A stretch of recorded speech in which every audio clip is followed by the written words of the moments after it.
you go. Okay, so my other train besides the diesel train is my locomotive train, and the locomotive has an interesting story also. This locomotive I got from a place in a little small town outside of Kansas City. We were having a Maple Leaf Festival in the fall, and we were going to hear an Irish group sing.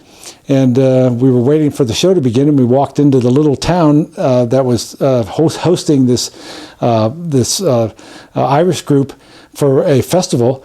And we were just wasting time, and we walked into the general little store. It's a little store in Missouri across the border. And walked in there, and there's this display of this engine and the coal car and a bunch of other cars. And it was like laying in the middle of this table, and it was for sale, and it was for like, really cheap price. And I wondered what in the world was wrong with it. And I walked up, and there, on the tape on the side of the engine was a sign that said it doesn't work. And so I said, I wonder why it wouldn't work. But I decided, I needed a second locomotive, so I just picked it up for basically nothing. And when I took it home and I took a look at it, the only thing that was wrong with it was the fact that the front little wheels here that guide the engine when it's on the track, they had apparently had dropped the engine, and it had bent the wheel. And so it wouldn't run on the track, obviously. And so all I did was take a pair of pliers and straighten it out, and it's worked ever since for many, many years. So it's kind of a neat story. But anyway, so one of the unique things about having your own display is you can do whatever it is you want to do. And one of the things that I wanted to do that I think is very unique is I wanted to have a train that had graffiti on it.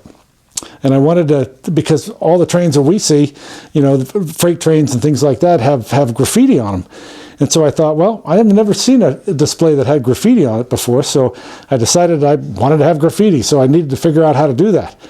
And it just so happens that my sister-in-law, Marty Crowley, is a graphic artist.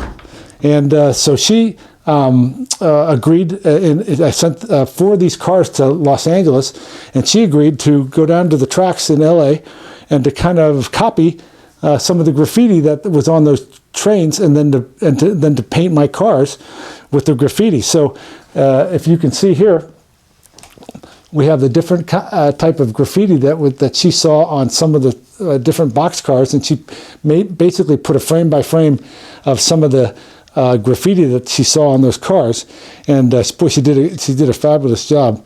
And within these little drawings, there are certain things that she's included about herself personally and her life story, and I'm not going to obviously go through all that, but she's put her personal touch on these cars, and I now have a train that has graffiti on it, which I wanted all my life.